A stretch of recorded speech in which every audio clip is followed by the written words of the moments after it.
اما بعد میرے بھائیوں، ایک طرف دینداری کا کاروبار کرنے والے مدت ہے دراز سے لوگوں کو تلقین کر رہے تھے کہ نیک اعمال کرو، نمازوں کے پابند ہو جاؤ، بڑا ثواب ہے، روزے رکھو، حج کرو، زکات دو، اور اسی کا پرچار ہے۔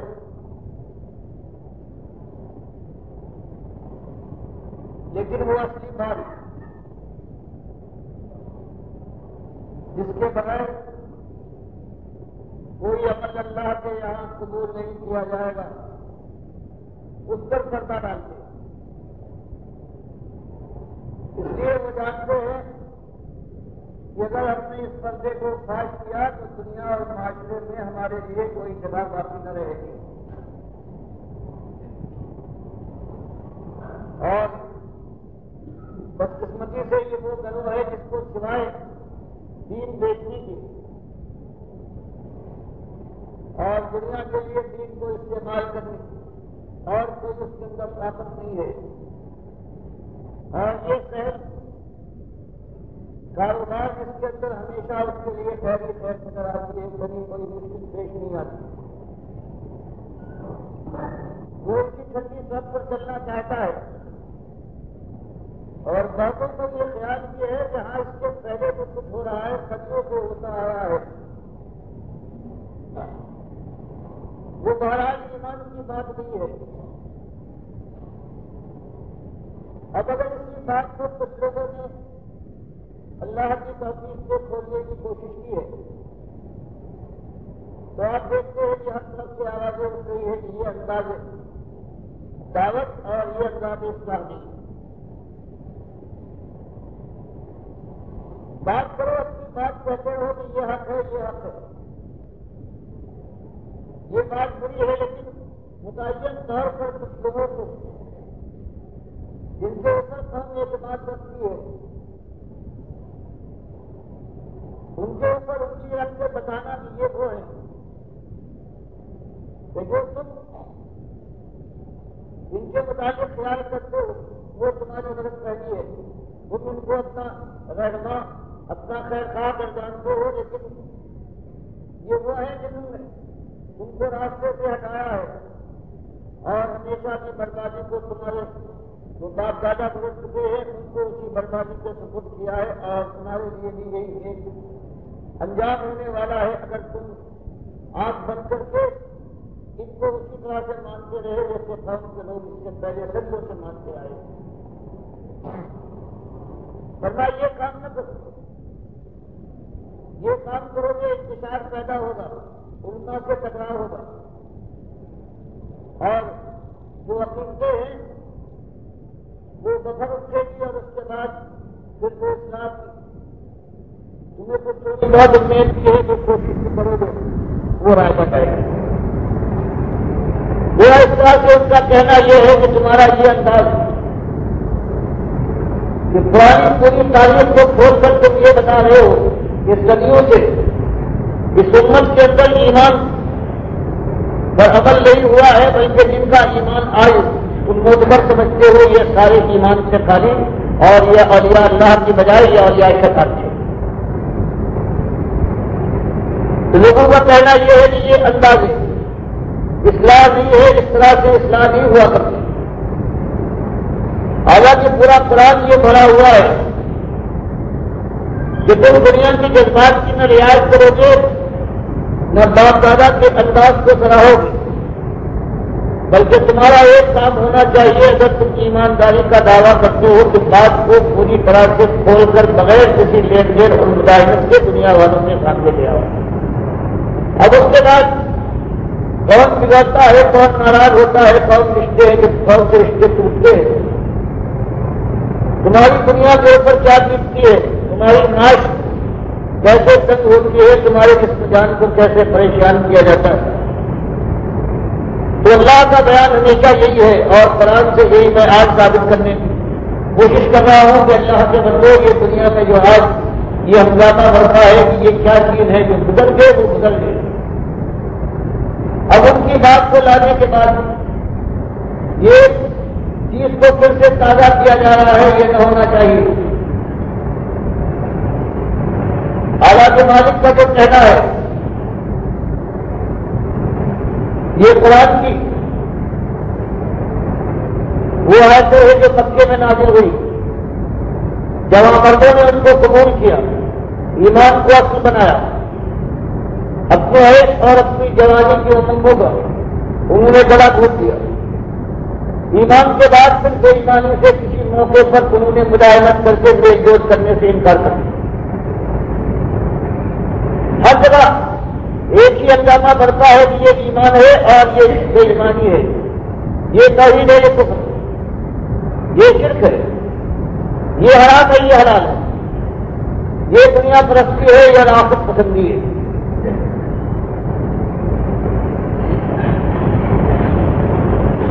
تو یہی کیفیت برپا ہے جب اللہ کے جواباً بندے مکے کے اندر اور مالک ان کی حالت کو دیکھتا ہے. مالک فرماتا ہے تم اگر یہ خیال کرتے ہو کہ کوئی آنکھ ان تمہارے ساتھیوں کے علاوہ تمہارے لیے نمناک نہیں ہے، تمہارے غم میں کوئی غم نہیں ہو رہی ہے، کوئی دل تمہارے ہمدردی میں نہیں ڈھونکتا ہے، تو ایمانداروں یہ ایمان کا اشتراک ایسا ہے کہ میرے وہ فرشتے جو میرے عرش کو اٹھائے ہوئے ہیں تو مناؤلہ اور مسجد کریم جو اور فرشتے ہیں وہ تمہارے لیے بلک بلک کر دعائیں کرتے ہیں. تو ایمان کا معاملہ یہ ہے کہ اب ایمان کے مقابلے میں کوئی چیز تمہاری نگاہ میں قیمت والی نہ ہونا چاہیے،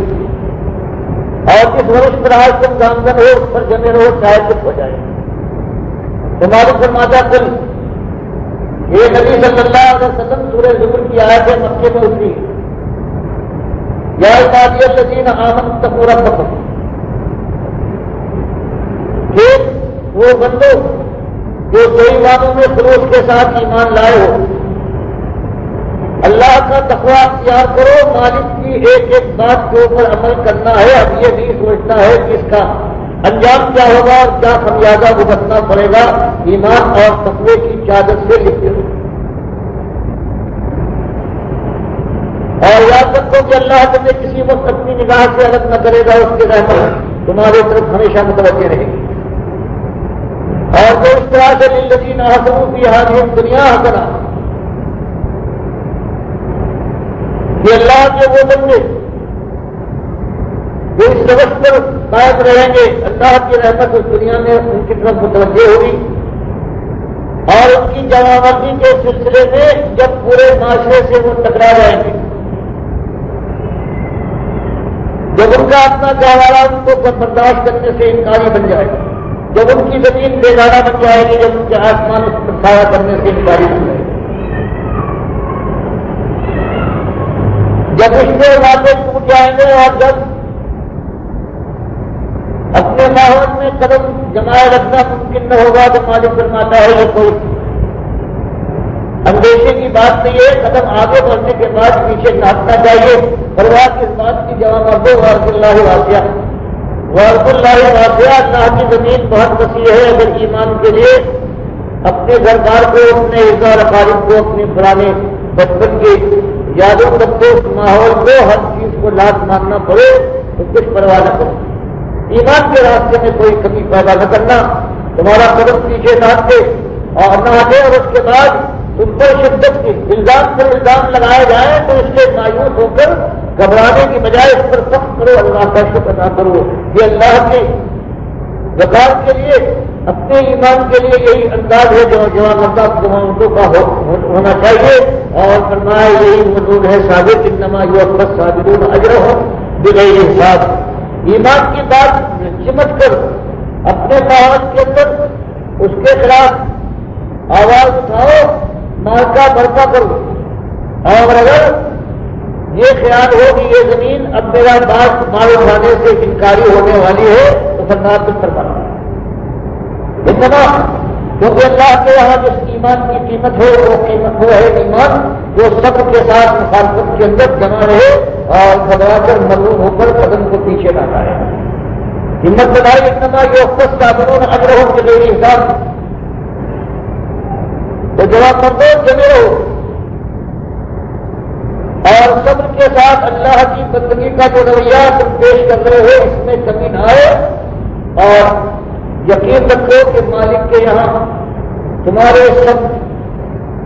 ایسی قیمت ہے ایسا بدلہ ہے کہ ذہن و خیال کی پہنائیوں میں سما نہیں سکتا. اللہ وہ کچھ تمہیں دے گا ایسی حالت میں کہ ہر طرف کو کوشش پیدا ہوا ہے. اللہ کے ساتھ اللہ کے بندوں کی بڑائی بیان کرنے کے بعد ان کی بڑائی غالب آ جاتی ہے اور اللہ کے ساتھ یہ دنیا ہے وہ رویہ اختیار کر رہی ہے. یہ اللہ کے وقار کو للکار کر کے فخر کے ساتھ ناز کے ساتھ کہتے ہیں اس نے کارنامہ انجام دیا. تو اس طرح سے جو لوگ کہتے ہیں کہ صاحب یہ سختی بھی نہ ہونا چاہیے, آپ یہ سارے جو باپ دادا کے مانے ہوئے اولیاء اللہ ہے آپ نے ان کو ثابت کر دیا ہے, ثابت کرنے کی کوشش کی ہے کہ اولیاء نہیں, اولیاء اللہ نہیں بلکہ اولیاء شیطان. آخر یہ رویہ بھی تو آپ سمجھتے ہیں اس کے بعد پھر دین کی راہ کوئی کھلے گی یا ساری راہیں بند ہوتی رہے گی اور آخر کہا جیسے اور بھی لوگ خائب و خاطر ہو کر نامراد محنت کر کے جان چھپانے کے بعد ناکام ہوئے ہیں, اسی طرح سے انجام آپ کی اس بات کا یہی ہوگا. یہ کتنے خیر خواہی کا جامع پہن کر اور ہمدردی کے ساتھ یہ کام میں بات پوچھتے ہیں کہ آپ دیکھیے پوری ایک نسل گزر گئی ہے, اس میں 1100 سال گزر گئے, سب نے ان بزرگوں کی ان حضرات کی بات کو مانا ہے, سر کے اوپر ان کو بٹھایا ہے, ان کو اپنا امام اور پیشوا بنا کر ان کے گن گائے ہیں اور آپ اٹھے ہیں ایک کشش قلم سے ان سارے حضرات کے اوپر سیاہی پھیر رہے ہیں اور کہہ رہے ہیں کہ یہ اولیاء اللہ نہیں بلکہ یہ اولیاء شیطان تھے. ان کو ماننے کے بجائے ان کا انکار کرو تب کہیں اللہ کی رحمت متوجہ ہو. تو یہ دو انتہائی آج چیزیں ہیں آپ کے سامنے بھی اور میرے سامنے, لیکن مجبوری یہ ہے کہ اللہ کی کتاب کا جو کہنا ہے, اللہ کا جو حکم اور اللہ کے رسول صلی اللہ علیہ وسلم کی جو روش ہے, اگر اس دنیا میں میں نے خیال کیا جانتے بوجھتے جب بات بالکل صاف کھل کر بغیر کسی شک و شبے کے سامنے آ گئی ہے, اب اگر مجاہدت سے کام لیا گیا اور اللہ اور اس کے رسول صلی اللہ علیہ وسلم کی بات کے مقابلے میں قوم اور دنیا کے آج جو مسلمان قوم کے انداز ہیں ان کے سامنے سمجھدار ہو جایا گیا تو اللہ کے یہاں اس آگ کو کون بچائے گا جس کے لیے مالک فرماتا ہے کہ ہم نے ان ظالموں کے لیے تیار کر رکھی ہے کہ چاہے ان کی اعمال ایک زمانے میں بہترین ہو لیکن اگر وہ مرتد بن جائے اور اس کے بعد پھر توبہ کی توفیق نہ ملے تو مالک فرماتا ہے پرانے سارے جو ان کے اعمال جس میں کچھ اعمال خیر میں تھے وہ سارے برباد کر کے آپ نے کہا ایسے لوگوں کو جہنم کا ایندھن بنانے کے لیے ہم سب نہیں جانا کی شہرت ہے. تو یہ آپ کے سامنے بھی بات ہے اور میرے سامنے بھی آپ جو مخاطبین ہیں آپ دیکھتے ساری دنیا میں جو دیندار کہلاتے ہیں اور وہ بڑا سخت مل کر حمایت کر رہے ہیں اور دفاع کر رہے ہیں اس کا جنہوں نے اللہ کی کتاب کا انکار کیا ہے, اللہ کے نبی صلی اللہ علیہ وسلم کی تکلیف کی ہے اور امت کے کروڑوں نہیں بلکہ اربوں نمازیوں روزے داروں کو تہجد گزاروں کو جہنم کی آگ کا ایندھن بنانے کے لیے انتظام کیا ہے. اللہ کی کتاب کا حکم اور اللہ کے نبی صلی اللہ علیہ وسلم کی سنت کا انکار کر اور لوگوں نے اس بات کو مانا ہے. لیکن مالک فرماتا ہے کہ اگر تم نے جس روش کو اختیار کیا تو وہ دن بھی آنے والا ہے کہ تمہاری نامرضی اور نامرادی کی وجہ سے جو یکشاہم العذاب من فوقہم ومن تحت ارجلہم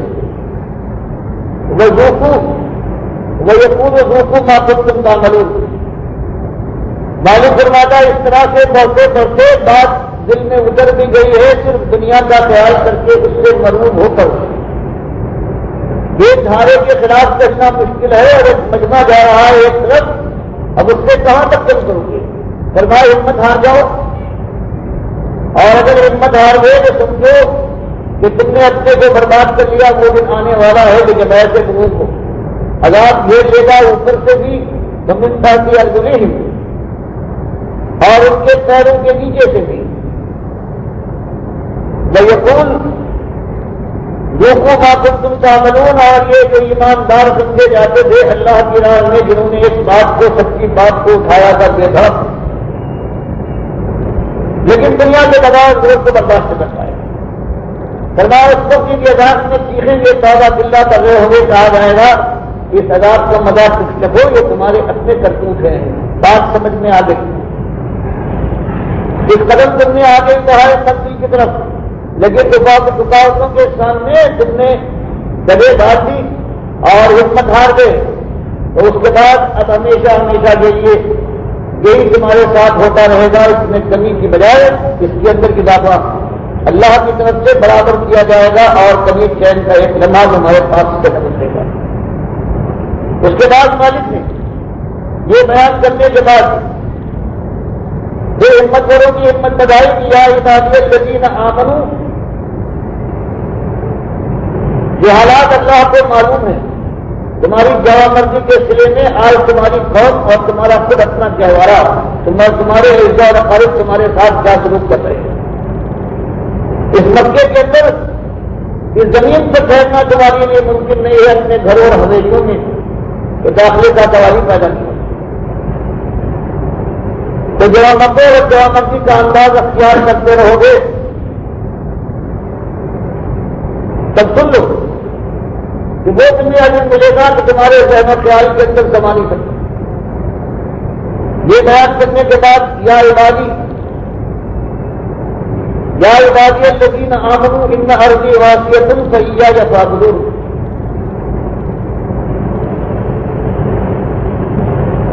یہ میرے بندو الذین آمنوا جوامد ایمانداروں، ان ارضی واسعہ، آج میں دیکھ رہا ہوں کہ تم پر یہ مکے کی زمین یہ تنگ ہو گئی، ایسی بات کرو، اب تمہارا رہنا یہاں ممکن نہیں ہے،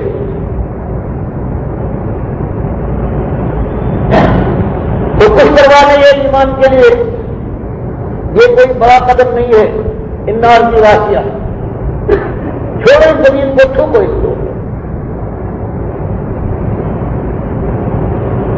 اور کہیں اور جہاں پر اللہ کے راستے میں کھل کر ایمان کے ساتھ چلنا ممکن ہو وہاں چلے جاؤ، لیکن ایک بات یاد رکھنا،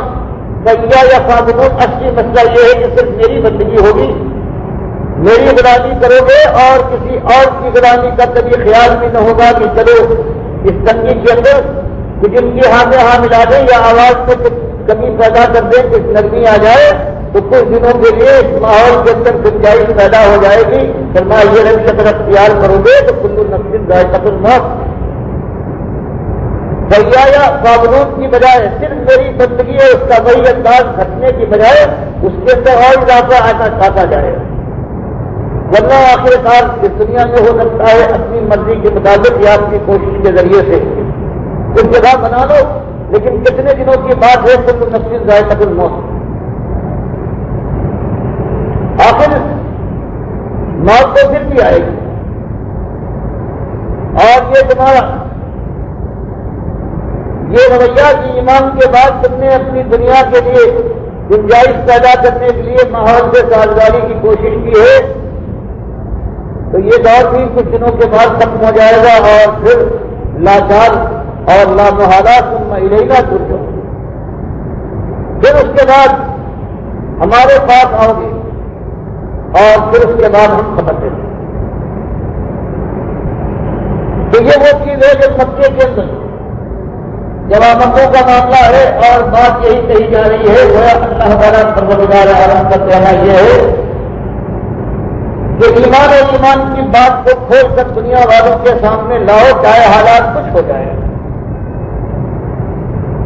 صرف ہجرت نہیں بلکہ مالک کا یہ کہنا یہ ہے کہ والذین ہاجروا واخرجوا من دیارہم وأوذوا فی سبیلی وقاتلوا وقتلوا، یہ صرف ہجرت نہیں، اس راستے میں اگر تمہیں شہید بھی کر دیا جائے، یہ اندیشہ اور یہ خطرہ بھی ہو، تب بھی یہ خطرہ خوشی کے ساتھ اپنا فرض سمجھ کر اللہ کو اعتماد کر کے اس خطرے کو مول لینا نہیں بلکہ اس کو دعوت دینا ہے۔ یہ تو مالک کا بیان ہے، اور یہی انداز اللہ کے نبی صلی اللہ علیہ وسلم اور سارے انبیاء کا مالک بیان فرماتا ہے۔ بنی اسرائیل کے انبیاء کا تو مالک یہ ذکر فرماتا ہے کہ اپنی ہی قوم کے اندر غرور جم ہو، اپنی قوم کے علماء کو ان فقیہوں کو اس دینداری کا بھید بدل کر دنیا داروں کو للکارا ہے، ان کے ایمان کی خرابی کفر و شرک اور ان کی بدکرداری کو واضح کیا ہے، پردہ فاش کیا ہے، تو اللہ فرماتا ہے کہ ان جوان مردوں کو ہمارے ان انبیاء کو اس قوم کے لوگوں نے کہا قد کیا ہے کہ شدید شدت کے ساتھ کیسے ان کو برباد کیا ہے۔ اور یہ سارے واقعات صرف یہ نہیں ہے کہ قصہ ہے اس کو سن لو اور دل کو خوش کرو، بلکہ ہر چیز میں ایک عبرت ملا ہے۔ مالک یہ ہدایت دیتا ہے کہ اللہ کے بندوں چند دنوں کی زندگی ہے، ایک آزمائش ایک امتحان میں ڈالے گئے ہو، اور وہ آپ آزمائش ہے خالص امتحان کی ہے تمہارے ایمان کا، ایمان کے تقاضے کا۔ جب ہمارے سامنے بھی اور آپ کے سامنے بھی یہی بات ہے، ایک طرف پوری امت کا جو مشرق اور مغرب میں پھیلی ہوئی اس کا عقیدہ اللہ کی کتاب اور اس کے رسول صلی اللہ علیہ وسلم کے خلاف صدیوں سے بنا چلا آتا ہے، اور اسی کے اوپر زندگی گزر رہی ہے، اسی کو سمجھا جاتا ہے کہ یہ صحیح بات ہے، اور اسی کے اوپر دنیا میں کامیابی ہے، اور آخرت میں اللہ کی جنتیں جو انتظار کر رہی ہے وہاں پہنچنے کے بعد اپنے دل کی خوشی پوری کریں گے۔ لیکن جس کے سامنے یہ بات واضح ہو جائے اور جو دنیا میں اللہ کی توفیق سے ایمان کی صحیح بات پا جائے، پھر تو وہ اللہ کی رضا کے علاوہ اور اللہ کی بات کے علاوہ کسی کی بات کی پرواہ نہ کرے گا۔ تو اس لیے آج تک فیصلہ کیجیے کہ ایک طرف امت کا یہ ایمان ہے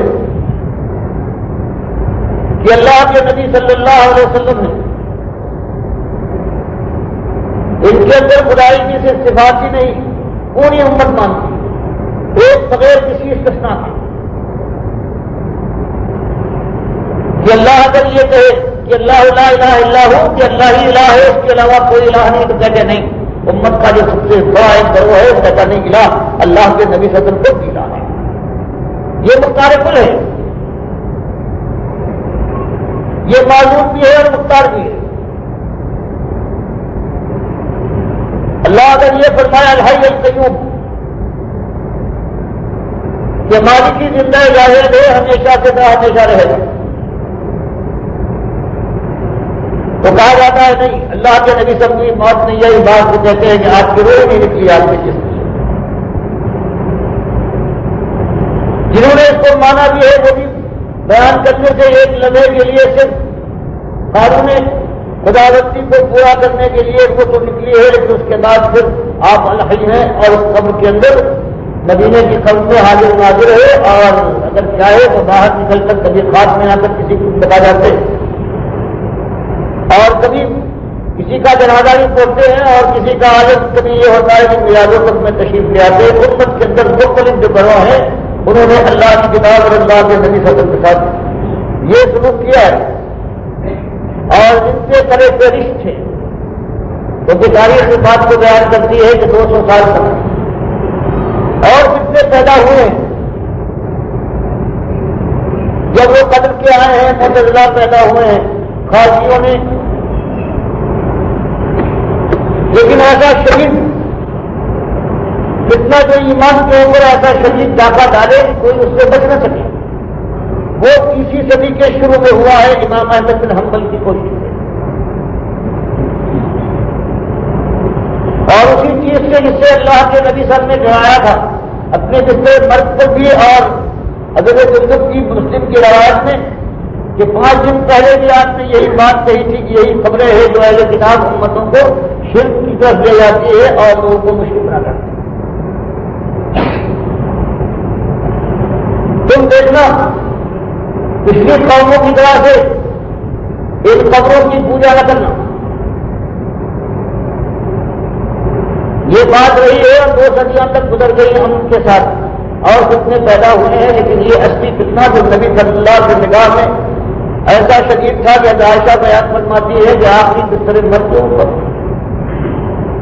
جب کیفیت آپ کی بیماری کی یہ تھی کہ الجھن سے کبھی چادر اپنے چہرے پر ڈالتے تھے پھر اٹھاتے تھے، اس وقت آپ کی زبان پر یہی کلمہ جاری تھے لعن اللہ الیہود والنصارى اتخذوا قبور انبیاء مساجد۔ یہ اہل کتاب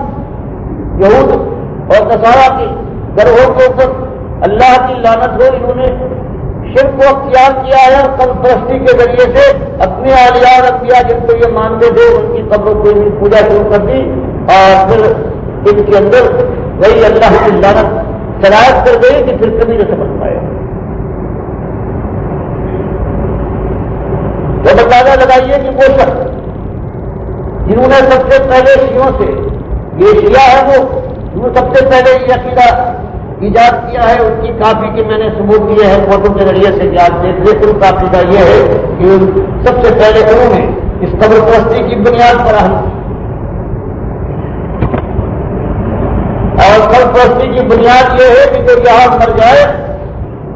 قبر میں داخل ہونے کے بعد یہ زندہ ہو جاتا ہے، صرف زندہ ہی نہیں بلکہ زندگی میں جو وسعتیں تھی اس کے اختیار کی وہ اس کو پھیلا جاتا ہے اور اب جو باہر قبر کے باہر آنے والا آتا ہے اس کی بات بھی سنتا ہے، اس کو دیکھتا بھی ہے، اس کو جواب بھی دیتا ہے، خوش بھی ہوتا ہے، اس کے لیے دعا بھی کرتا ہے۔ تو اگر ایک بات یہ نہ ہوتی، یہ عقیدے کی خرابی اور یہ کفر جو اللہ کی کتاب کا انکار اور اللہ کے نبی صلی اللہ علیہ وسلم پر احکامات پیش کیے جانے کا یہ نظریہ، یہ 3 چیزیں، یہ حیات ہے، سما ہے وہاں پر اور عرض اعمال ہوتا ہے اللہ کے علاوہ دوسروں پر انہوں نے ایجاد کیا ہے، اور اس کے بعد اس تاریخ کے اندر جو اسلامی تاریخ کی بربادی کی تاریخ ہے اس کے اندر وہ ہے جن کو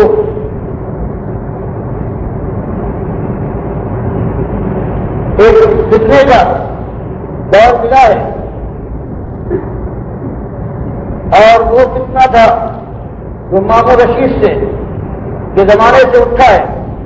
خلق قرآن کا۔ اور اگر آپ دیکھیں گے کہ اس میں کتنا جو اہمیت دی گئی ہے، جس کی تاریخیں بیان کی گئی ان میں سارے شیعہ کے لوگ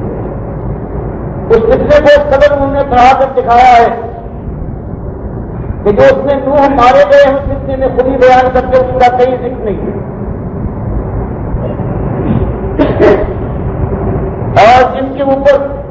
ان کے کہنے کی مجھے کوڑے پڑے ہیں ہر جگہ وہی ہیرو ہیں، اور اسی میں اس راستے میں جو شہید کر ڈالے گئے ہیں ان کا نام بھی کوئی نہیں ڈالتا۔ اور کربلا کی طرح سے یہ جو واقعہ بیان کیا گیا ہے واقعے کی شکل میں یہ خالص جھوٹ ہے، اس قدر بڑھا کر پیش کیا گیا ہے، اور یہ کوشش یہ تھی کہ ایک ایسے شخص کو لے آیا جائے میدان کے اندر جو ان کے لیے نم چارہ بن سکتا ہے اور جس کے ذریعے سے امت کے اندر وہ عقیدہ داخل کیا جا سکتا ہے کہ جو قرآن اور حدیث کا انکاری عقیدہ ہے اور جس کے بعد یہ قبریں پوجی جائے گی اور یہ شیعوں کا عقیدہ ہے بالکل ثابت ہو جائے گا۔ آپ دیکھیں رسول کافی کی جتنی حدیثیں ہیں زندہ ہو جانے کی اس قبر کے اندر، وہی امام احمد نے روایت کر کے اس کو عقیدے کے طور پر بنانے کے بعد اس کی پشپناہی کی ہے، اور اس کے بعد ان کی شخصیت کو اس قدر بڑھایا گیا دنیا کے اندر کہ اس وقت سے لے کر آج تک ایک مثال پیش نہیں کی جا سکتی کسی ایک عالم کی کہ اس کے بعد کسی کی اور کی ہمت ہوئی ہو کہ اس نے اس بات سے جو خالص کفر اللہ کی کتاب بتائے کہ جتنے قبروں میں پہنچ جاتے ہیں یہ مردے ہیں، ان میں جان کی رمق نہیں ہے۔ مالک فرمائے کہ پروردگار جن کا ہوش و حواس جن کے نفس کو کھینچ لیتا ہے وہ ممسک الذی فزادہ الموت، تو پھر قیامت تک اسے واپس کرنے والا نہیں ہے۔ مالک فرمائے یہ روح جو جسم میں الگ ہو جائے گی، یہ قیامت کے دن سے پہلے اس جسم میں آ کر اتصال نہیں کرے گی۔ تو نبی صلی کے بارے میں کیا کہتا ہے؟ اور چوتھا سوال، تیرا امام کون ہے؟ بس اسی روایت کو صرف ایک ترمیم کے ساتھ کی چوتھی چیز کو انہوں نے ہٹا دیا، باقی پوری روایت قریب قریب انہیں الفاظ سے لے آئے ہیں۔ احمد بن حنبل اور لوگ بھی ان کے شاگرد بھی لائے ہیں، اس سے پہلے بھی وہ روایت کرتے ہیں لوگوں سے۔ جو عام قاعدہ اور محدثین کا جو ایک بات جو ہے وہ ساری باتیں جن کو دونوں نے اپنے استادوں سے سنی ہے وہ بیان کر دیتے ہیں، لیکن ہوشیار سے عقیدہ کسی غلط بات کے مطابق کوئی حدیث میں آ جائے تو عقیدے کو اس پر گفتگو نہیں کرتے تھے، لیکن یہاں یہ عقیدہ بنا کہ یہی مردہ زندہ ہے اور اسی کے اوپر سب کچھ گزرتا ہے۔ یہاں پر مشکلات آئیں گی اسی قبر میں، اور اگر آرام اور چین ملے گا تو اسی قبر میں۔ یہ سنتا بھی ہے، دیکھتا بھی ہے، کوئی بھی ہوتا ہے، دعا بھی کرتا ہے، اس کے اوپر اعمال بھی پیش ہوتے ہیں اس کے گھر والوں کی جو زندہ ہے۔ اللہ کے نبی صلی اللہ علیہ وسلم کی بات اور ہے، ان کو مانا گیا ان کے اوپر تو پوری امت کے اعمال پیش ہوتے ہیں ضرور خلاف۔ یہی بات آگے بڑھتے بڑھتے آپ دیکھتے ہیں آج یہ عالم ہے کہ انہوں نے صرف اتنی بات کہی تھی، اور آج پاکستان کے جو مفتی اعظم کہلاتے ہیں ولی الحسن صاحب، ان کے مہر کے ذریعے سے اور جو یوسف رضوانی جو لکھتے ہیں جنگ وغیرہ میں ان کے فتوے کے ساتھ یہ بات پیش کی جاتی ہے کہ داڑھی بنانے والوں اس کو خیال کرو، ہر روز فرشتے امت کے اعمال اللہ کے نبی صلی پر پیش کرتے ہیں۔ اس وقت نبی صلی پر کیا گزرتی ہوگی کہ میرا یہ امتی ہے اور اس طرح سے، تو یہ یہاں تک یہ بات پہنچی ہے اور کوئی آواز نہیں اٹھتی اس کے خلاف کہ یہ شرک کا یہ ہنگامہ تم نے برپا کیا ہے، اور اس ملک کے سب سے بڑے تم فقیر ہو، تو تم کو یہ کس نے اجازت دی ہے؟ اور اللہ کی کتاب کا یہ صاف انکار اور اللہ کے ساتھ اللہ کے نبی صلی کو شریک کرنے کی یہ جرأت اور یہ جسارت تم نے کیسے پیدا ہو گئی؟ وجہ اس کی صرف یہی ہے کہ 1100 سال سے جب یہ عقیدہ مسلمانوں کے ذہن و خیال کے اندر جب پکڑتے پکڑتے ان کی رگوں کا خون بن گیا ہے، تب اب کون ہے اس کو للکائے؟ آپ دیکھتے ہیں اسی طرح سب یہ خود فیصلہ کیجیے، یا تو قوم کی ہاں میں ہاں ملائیے، صرف یہاں تک اتفاق کیجیے کہ دیکھو شرابیں نہ پیو، ناچ گانے نہ کرو، بے حیائی اور بے پردگی سے کوشش کرو، اجتناب کرو، جیسے آج آپ دیکھتے ہیں کامر دین کے جو علم بردار تھے جنہوں نے آج اپنا رویہ یہ اختیار کیا ہے کہ نشے کی چیزیں استعمال نہ کرو، آج VCR سے پرہیز کرو اور اس کے خلاف ہو جاؤ، یہ کام کر جائیے، تو ہو سکتا ہے کچھ لوگ پردے میں چلے جائیں، کچھ لوگ ایسے ہیں کہ جو نشے سے باز آ جائیں، لیکن اس کے بعد پھر یہ ہوگا کہ کسی ایمان کے اوپر جو آج ایمان پھیلا ہوا ہے کسی کے اوپر ان کا اختتام ہوگا اور آنکھ بند ہوتے ہی جہنم کی آگ میں اتر جائے۔ اب خود فیصلہ کیجیے، ترس کھائیے اپنی جان کے اوپر، اور اللہ کے دین کے ساتھ جو آپ کا معاملہ ہے اس کو اپنی نگاہ میں رکھنے کے بعد پھر اب یہ طے کیجیے کہ طریقہ یہ مناسب ہے کہ جیسے آج تبلیغی جماعتیں کام کر رہی ہے، کسی کو نہیں چھوڑتی، ایمان کی بات کو تو قریب آنے نہیں دیتی، اور دنیا میں ان کے ساتھ قوم کا جو سلوک ہے وہ انتہائی مشفقانہ ہے، ان کی تعریفیں ہو رہی ہیں اور کہا جا رہا ہے کہ وہ جانے لگا رہے ہیں اللہ کے راستے میں، حالانکہ آپ قرآن کے اوپر اگر ان کو جانچیے تو معلوم ہوگا کہ ان سے زیادہ ظالم اور کوئی نہیں ہے۔ اگر کسی زمانے میں یہ خراب خانے جو صوفیہ کی محفلیں تھیں آج وہ دنیا میں پھیل گئی ہیں، اور اس کو پھر شرک اور وحدت وجود کے اس نظریے کو ساری دنیا میں عام کر کے جب کا ایمان کے اندر جو کچھ باقی بھی تھا اس کو سوال کر رہے ہیں. تو آپ سے میرا یہی سوال ہے کہ اب یہ بتائیے کہ خالص ایمان کی بات اور شرک اور کفر کی بات کو واضح کر کے طاغوت کی نشانی ہے، یہ اس زمانے میں ایمان کا تقاضا ہے یا یہ ہے کہ اپنی بات کہتے رہیے کہ قرآن کہتا ہے شرک نہ کرو، کفر نہ کرو، قبر کو نہ بھولو، اور تفصیل کسی بات کی نہ ہو، نہ شرک کی شناخت کو آپ واضح فرمائیں، نہ کفر کو دنیا والوں کے سامنے لا کر اس پر سے جو پردے پڑے ہوئے ہیں ان کو اٹھا کر اور تمہوں کے سامنے روز روشن میں بتائیں کہ یہ ہے اللہ کی دشمنی میں یہ کفر تم کو آخر کار جہنم کی آگ کا ایندھن بنا دیں گے. تو یہ ایک مسئلہ میرے سامنے بھی ہے اور آپ کے سامنے، اور میرا ایمان اور اللہ کا جو حکم ہے وہ مجھے ایک ہی راہ دکھاتا ہے کہ یہ مسئلہ اٹھایا جائے اسی انداز سے. اگر حمایت میں ایک ہاتھ میرے لیے حمایت کے کرنے کے لیے نہ اٹھے اور ایک آواز میری آواز کے ساتھ آواز ملانے پر تیار نہ ہو، لیکن میرے سامنے ایک ہی بات ہے کہ اللہ کا یہ فرمان ہے میں یکفر بالطاغوت ویؤمن باللہ فقد استمسک بالعروۃ الوثقی لا انفصام لها، کہ ایمان اس کا ایمان ہے. اللہ کے یہاں وہی ایمان قبول ہوگا کہ جو طاغوت کی نشانی کرے، طاغوت کا کفر کرے، اور پھر ایمان کے رنگ میں رنگنے کے بعد اللہ کی بندگی کا ثبوت دے. اور مالک ان لوگوں پر لعنت بھیجتا ہے، کہتا ہے والذین کفروا اولیاءہم الطاغوت، کہ جو طاغوت کو رحمت اللہ لیتے ہیں اپنا پیشوا اور امام بنائے، ان کے ظلم و ستم کو جس نے فاش کیا ہے وہ اس ظلم میں اس کے دشمن بن جائے. وہ انہوں نے خروج کے ساتھ ثابت کر دیا ہے کہ والذین کفروا اولیاءہم الطاغوت.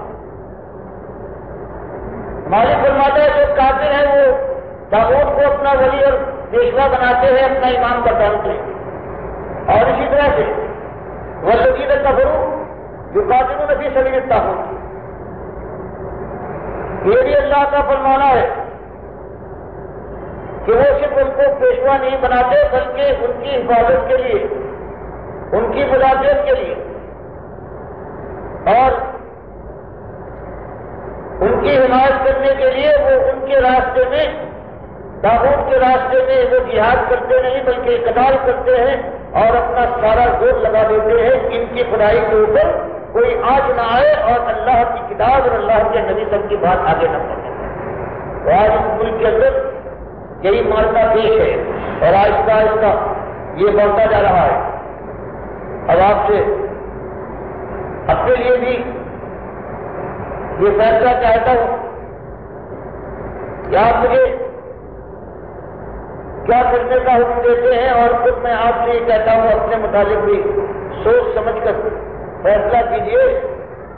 کہ اللہ کی بارگاہ میں پہنچنے کے بعد کس چیز کے ساتھ آپ کو یہ امید ہے کہ اللہ نجات دے گا اور آپ سے بچا لے گا. تو یہ ایسا موقع آ گیا ہے، آپ دیکھتے ہیں کہ سارے وہ لوگ، کتنے ایسے لوگ ہیں جو اس سے پہلے سمجھ بھی گئے تھے کہ دین یہ ہے، اور ان کا عالم یہ تھا کہ پورے زور و شور کے ساتھ طاغوت کی نشانی ہی کرتے تھے، طاغوت کو للکارتے تھے، کتابیں لکھی ہیں اور اپنا ایک طویل زمانہ انہوں نے جدوجہد میں جو خیر کا خیر کی جدوجہد تھی اس میں سب کیا ہے، لیکن اس کے بعد پھر کیسے پلٹے ہیں. انہیں طاغوت کی حمایت میں سارا زور لگا رہے ہیں. یہاں تک کہ حق کے راستے کے لوگ ہیں، اگر کوئی ایک مسجد بھی بنا ڈالے تو اس کے بعد یہ اس کے ساتھ ملنے کے بعد ان لوگوں کے ساتھ جو طاغوت کے پرستار ہیں ان کے ساتھ ملنے کے بعد حق کے لیے قائم کی جانے والی مسجد کی بھی اینٹ شہید بجا کر ایک ایک ریلا چاہتے ہیں جنک کرتے. حالانکہ اللہ فرماتا ہے ومن اظلم ممن منع مساجد اللہ ان یذکر فیہا اسمہ وسعی خرابیہا. لوگوں سے زیادہ ظالم اور کون ہوگا جو ارادہ یہ کرے کہ اللہ تعالیٰ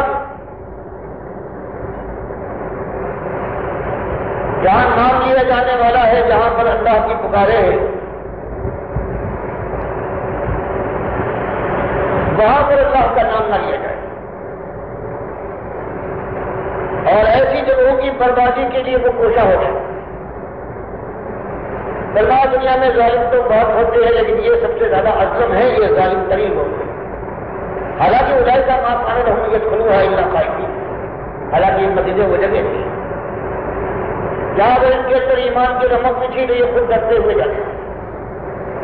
تاکہ اس کی بربادی کے لیے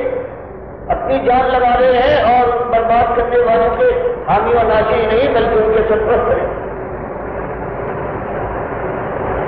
تمہارے فرماتا ان کے لیے یہ وہ لوگ ہیں کہ پھر دنیا سے یہ اپنی ایسی کرتے رہے، لیکن ایک دن آنے والا ہے کہ اس دنیا میں بھی اللہ نے اگر چاہا تو دنیا میں ذلیل و خوار و رسوا ہوں گے اور آخرت میں عذاب علیم سے دوچار ہونے والے ہیں اگر توبہ کر کے نہ پڑتے۔ تو آج صحیح معنوں میں حق و ناحق کا اگر مرکہ اس زمین پر برپا ہو گیا ہے اللہ کی توفیق سے، تو پھر ایمان کا تقاضا تو یہی ہے کہ حق کی حمایت کے اندر کچھ ہو جائے، ہر جگہ ایک ہنگامہ برپا کیجیے، انتشار پیدا کیجیے اس معنوں میں کہ حق کی آواز جہاں بھی آپ اٹھائیں گے وہاں دنیا کے کہنے کی بمبئی بھی انتشار ہوگا، لیکن یہ انتشار خیر ہے۔ یہی مبارک چیز ہے کہ بڑھتے بڑھتے یہ ہجرت تک پہنچے گی، اور ہجرت کے بعد پھر اللہ نے چاہا پھر قتال کے ذریعے سے اللہ کی رحمت آئے گی اور اللہ کا دین غالب ہو کے رہے گا، جیسے مالک فرماتا ہے ان الذین آمنوا والذین ہاجروا وجاہدوا فی سبیل اللہ اولئک یرجون رحمۃ اللہ واللہ غفور رحیم۔ کہ جو امت تو وہ ہے کہ جو ایسا ایمان لائے اور ایسے ایمان کا مظاہرہ کرے کہ ان کی قوم اور ان کا ماحول ان کو برداشت کرنے سے عاجز ہو جائے، اور پھر وہ ہجرت پر مجبور کیے جائیں، لیکن وہ اپنے اس فریضے کو کوئی دلی کے ساتھ انجام دینے کے بعد پھر جہاد فی سبیل اللہ کی بازی کھیلیں، قتال کے لیے میدان میں اترے، سر کے اٹھلے اور سینے چاک ہو، اور آخرکار اللہ کا دین سر بلند ہو جائے۔ فرمایا اولئک یرجون رحمۃ اللہ، ایسے جوان مرد ہیں تو ان کو اگر امید ہے اللہ کی رحمت کے تو بالکل رحمت کی تو صحیح امید ہے ان کو۔ اللہ تعالیٰ اس پر صرف رحمت ہی نہیں فرمائے گا بلکہ ان کی کوتاہیوں اور کمیوں کو پروردگار اپنی رحمت سے معاف کر دے گا۔ تو یہ دونوں راستے آپ کے سامنے کھلے ہوئے ہیں، اور آج کل یہ حال ہے کہ مختلف علاقوں سے جو خبریں پہنچ رہی ہیں کہ بات جب سختی کے زمانے سے گزر رہی ہے تو کچھ ایسے لوگ جو دم بھرتے تھے وہ آہستہ آہستہ پیچھے ہٹنے کی کوشش کرتے ہیں، اور یہ کوشش بھی کر رہے ہیں کسی طرح سے جب وہ جا رہے ہیں تو یہاں بھی کوئی نہ کوئی انتشار جماعت جو ہمارا جو نظم ہے جو انداز ہے بارہ اس میں کوئی خلفشات پیدا ہو، لیکن اللہ سے پوری امید ہے اگر اللہ نے توفیق دی ایمان پر جمے رہنے کی تو انشاءاللہ یہ بات بڑھتی جائے گی، اور آخرکار اللہ کا دین غالب ہو کے رہے گا اور باقی کا جنازہ اٹھ جائے گا۔ اللہ مجھے بھی توفیق دے اور سارے سننے والوں کو مالک یہ مدعا عطا فرمائے کہ جب انہوں نے اپنے مالک کو اکیلا مالک مانا ہے تو اس کی بندگی میں اپنا سب کچھ کرانے کی اپنے کو دیا جائے گا۔ استغفر اللہ لی ولکم السلام۔ یہ مسئلہ ہے کہ ایک پیش امام سول 5ویں رکعت کے لیے کھڑا ہو گیا، اگر مقتدی نے لقمہ دے دیا تو کیا امام 5ویں رکعت یا چھٹی رکعت مکمل کریں یا فوراً واپس بیٹھ جائیں؟ حالات کے لحاظ سے تو انہوں نے 5ویں رکعت کو جائز نہیں قرار دیا ہے، اور کسی کے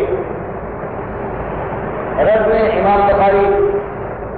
روایت قائم ہے کہ اللہ کے نبی حدیث بیان نے کہ اللہ کے نبی صلی اللہ علیہ وسلم سے ایسا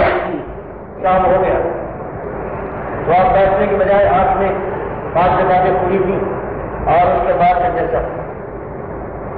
اس لیے امام کو بیٹھنے کی بجائے جو حدیث میں اللہ کے نبی صلی اللہ علیہ وسلم کا فائدہ آ رہا ہے اس پر عمل ہونا چاہیے۔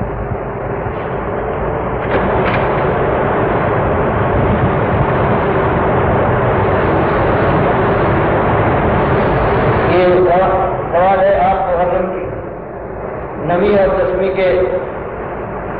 روزوں کے بارے میں وضاحت فرمائیں۔ اللہ کے نبی صلی اللہ علیہ وسلم جب آئے ہیں ہجرت کر کے مدینے میں تو آپ نے بخاری روایت کرتے ہیں آپ نے دیکھا کہ یہودی روزہ رکھ رہے ہیں. پوچھا گیا کہ روزہ یہ عاشورہ کا یعنی محرم کی 10 تاریخ. تو دریافت کیا یہودی عالموں سے کہ آخر اس کی وجہ کیا ہے. انہوں نے کہا یہ وہ تاریخ ہے کہ پروردگار عالم نے حضرت موسیٰ کے ساتھ ان کی قوم کو نجات دی ہے فرعون سے. اس کے شکرانے میں ہم روزہ رکھتے ہیں. تو اللہ کے نبی صلی اللہ علیہ وسلم نے فرمایا کہ یہ ہم زیادہ اللہ کے شکریہ ادا کرنے کے لائق ہے اور ہم پر یہ زیادہ زیب دیتا ہے. تو اللہ کے نبی صلی اللہ علیہ وسلم نے اس وقت تک روزے فرض نہیں ہوئے تھے. 17 مہینے کے بعد یہ فرض ہوئے. اس لیے اس زمانے میں جو عاشورہ آیا ہے آپ نے لوگوں سے کہا ہے اور وہ روزہ رکھا ہے صحابہ کرام. اس کے بعد حدیث میں آتا ہے, مسلم کی حدیث میں ہے کہ جو عاشورہ کا روزہ رکھے گا وہ سال آئندہ کے جو گناہ ہیں انشاءاللہ اللہ معاف کر دے گا.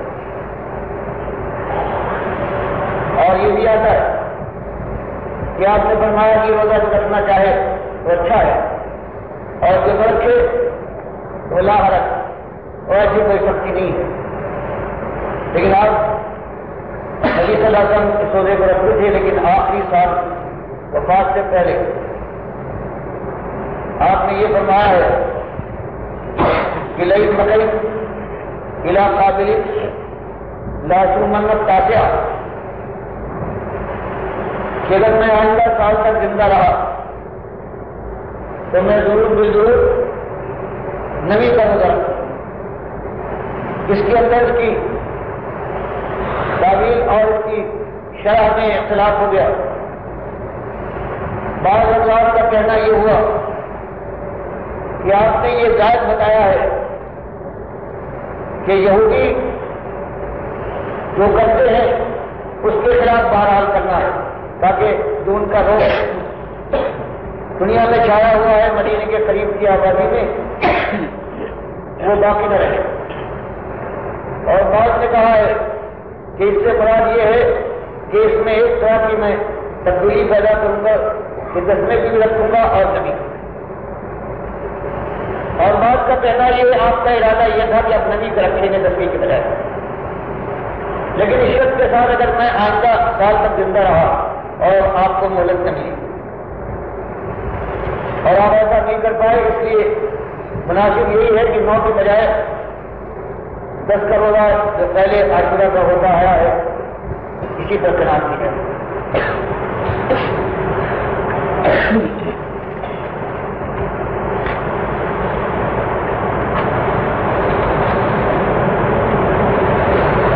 مندرجہ ذیل واقعات کی شرعی حیثیت کیا ہے؟ پہلا واقعہ بلکہ پہلا جھوٹ. بلال رضی اللہ تعالیٰ کی اذان کا واقعہ اگر اذان نہ دی تو سود نہ ہوگی, یہ بالکل جھوٹ. اس کے اندر ذرہ برابر بھی کوئی سچائی نہیں. امام حسن اور حسین کا تختی والا قصہ یہ مجھے خود نہیں معلوم, آپ مجھے بتائیے. تختی والا حضرت علی رضی اللہ کی بچے کو یہ ہوگی کہ آپ گروی رکھنا اور سورج کا پردہ کرنا, یہ دونوں جھوٹ باتیں ہیں, ان کی کوئی حیثیت نہیں ہے, دنیا میں مشہور کی گئی ہے. یہ شیعوں کے ذریعے سے اور شیعوں کے جو ایجنٹ جو نبی صلی اللہ علیہ وسلم کے خاندان والوں کو اللہ کے حکم کے خلاف ان کو ترجیح دیتے تھے, یہ ان کی منافی باتیں ہیں. اسی لیے جو آج کل کے محققین ہیں وہ میرٹھ میں مسند احمد ابن حنبل کا ترجمہ اور پوری اس کی تشریح اور کرتے ہیں, وہ بیان کرتے ہیں کہ ابن جوزی کہتے ہیں کہ ان کی مسند میں اتنی روایتیں موضوع ہیں, کوئی کہتا ہے اتنی روایتیں موضوع ہیں. وہ کہتے ہیں میں کہتا ہوں, یہ لوگ کہتے ہیں 15 روایتیں پوری مسند میں موضوع روایتیں, میں کہتا ہوں صرف مسند علی میں کہیں 15 سے زیادہ موضوع روایتیں. تو یہ وہی لوگ ہیں, ان کے ذریعے سے یہ دین برباد ہوا ہے. علی رضی اللہ تعالیٰ کو باقبیر الوہیت کا مقام دیا گیا ہے, ورنہ وسیع اور خلیفہ بے فصل تو سب نے گردانا ہے، سوائے جو لوگوں کی ترتیب یہ ہے کہ ایک اللہ کا بندہ بخاری ہے جو شیعت کے بھاگ سے بچ گیا ہے اور کوئی محدث نہ بن پایا۔ یہاں تک امام مسلم چاہے وہ پوری بات نہ لائے، لیکن غدیر خم کو بہرحال انہوں نے لا کر ایک مسئلہ بنا لیا ہے۔ اس نے وہ بات تو نہیں ہے کہ حضرت علی کے لیے جو فضیلت بیان کی گئی، لیکن غدیر خم ان کے اندر موجود ہے۔ لیکن ایک بخاری ہے جس کو اللہ نے بچایا ہے ان رافضیوں کے وار سے۔ اگر کسی مومن کو مشرکوں کی جاسوسی کے لیے بھیجا جائے اور کسی خطے سے خطے کی وجہ سے اپنے اصل یعنی ملک ہونا کو چھپائے تو کیا جائز ہوگا؟ میرے خیال میں یہ جائز ہونا چاہیے، کوشش کرنا چاہیے کہ دوریا کے طریقے سے اس دونوں معنی ہوں۔ لیکن اس طرح اللہ کے نبی صلی اللہ علیہ وسلم نے فرمایا ہے جنگ کے اندر یہ چیز جائز ہے، اس لیے اگر جنگ کا معاملہ ہو اور جاسوسی کے لیے انسان بھیجا جائے تو وہ جھوٹ نہیں رہتا۔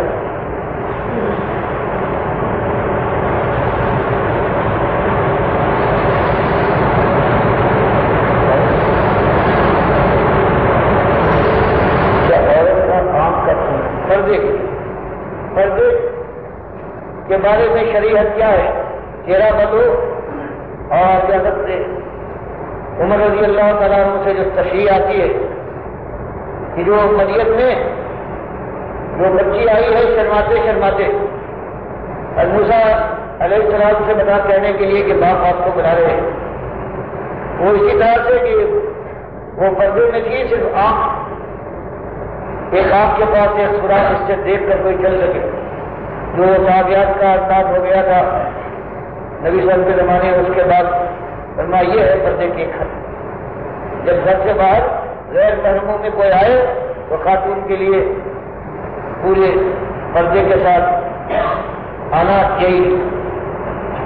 اللہ کے قرآن کی آیت کی تفسیر ہے، یہی نبی صلی اللہ علیہ وسلم نے بتایا۔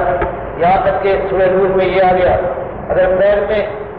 جو دکھائی نہ دیتے ہوں لیکن اگر زیور جو چادر سے چھپے ہوئے ہوں، اگر ان کے اندر یہ خطرہ ہے کہ پیر زور سے سنبھال کر نہیں رکھا جائے گا تو آواز آئے گی، غیر محرموں کے کانوں میں ہو جائے گی، تو قرآن محرم فرماتا ہے اس کے بعد سنبھال کر اپنے قدم رکھے غیر محرموں کے اندر، کہیں ان کے زیوروں کی آواز غیر محرم کے کانوں میں نہ پڑ جائے۔ تو جس امت کا عالم یہ ہے کہ جن کے اوپر فرشتے نظر ڈالتے ہوئے شرماتے تھے، آج وہ گلی اور کوچے میں وہ آبرو ہے مسلمان کی برباد،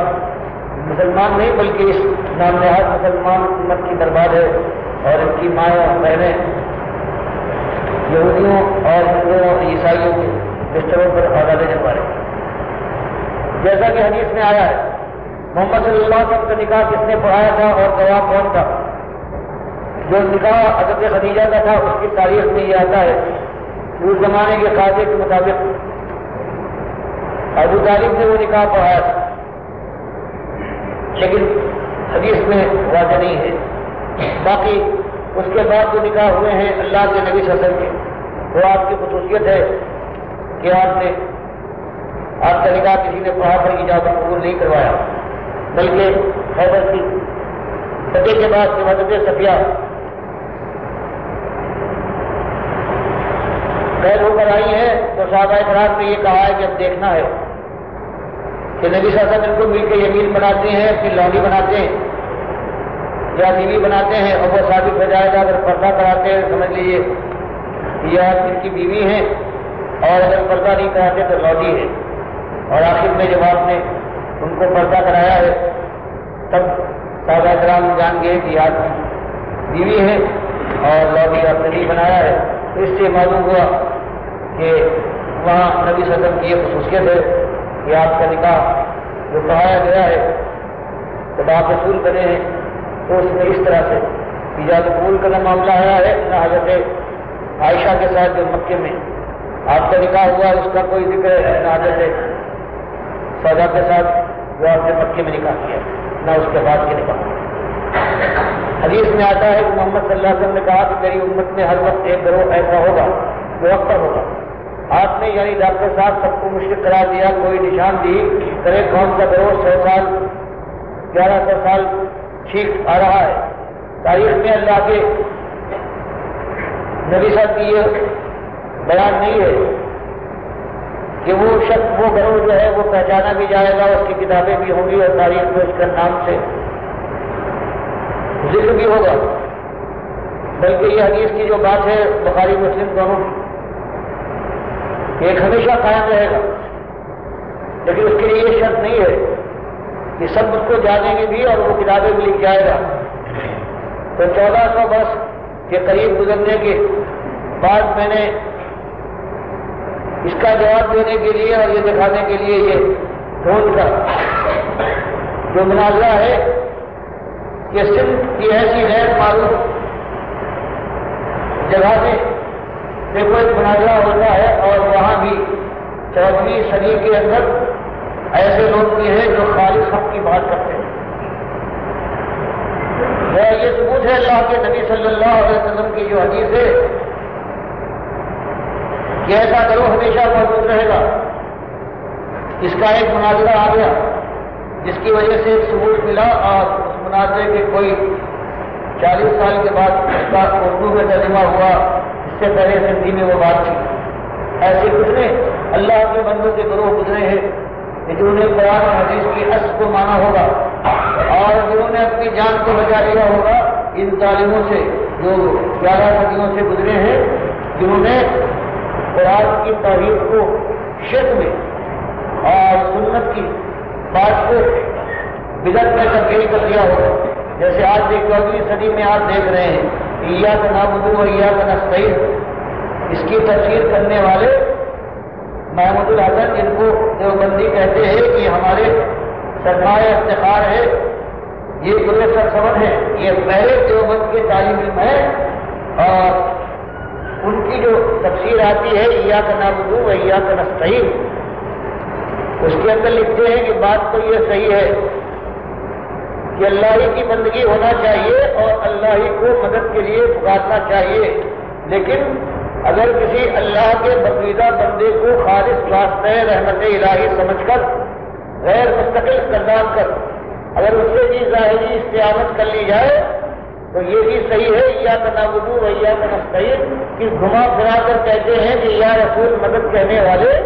اور یا علی مشکل کشا تمہاری دعائی ہے جو پکارتے ہیں وہ بالکل صحیح کرتے ہیں، ایاک نعبد و ایاک نستعین کے اوپر کوئی ضرورت نہیں پڑتی۔ تو یہ امت کا حال ہے 1400 برس کے زمانے گزرنے کے بعد یہ جو آج مانے جاتے ہیں کہ یہ دین کے علمبردار اور یہی صحیح معنوں میں وہ ہے جنہوں نے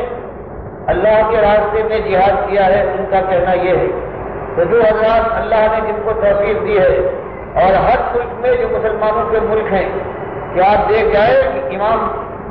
احمد کے بعد سے ایک آدمی کوئی عالم جس نے تفسیر کی ہو یا جس نے تفسیر لکھی ہو، کسی نے آج تک یہ نہیں کہا کہ یہ مردہ زندہ نہیں ہے۔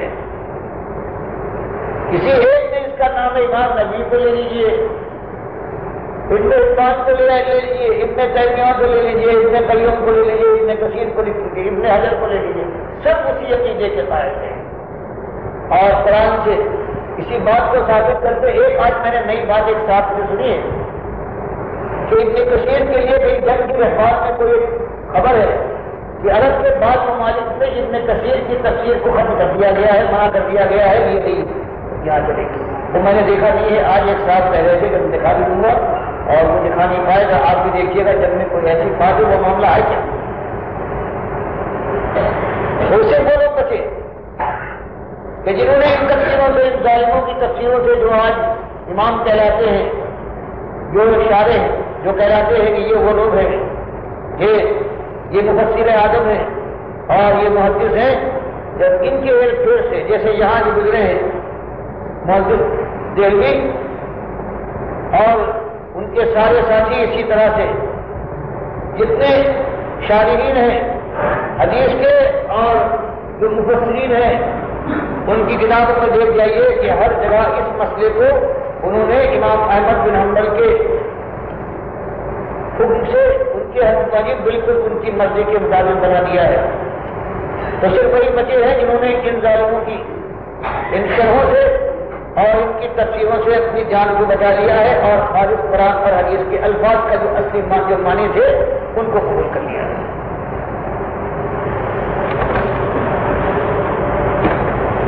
ان کے کسی عالم کا نام یہ اس جماعت سے مطلع کرے۔ میں تو خود کہہ رہا تھا کہ آپ کہتے ہیں کہ حدیث صحیح ہے، میں بھی کہتا ہوں حدیث صحیح ہے، آپ میرے خلاف اس کو دلیل پیش کر رہے ہیں، تو لے آئیے کسی عالم کو اس نے صحیح بات پیش کی ہو۔ جب آپ عالم آ گئے اور میں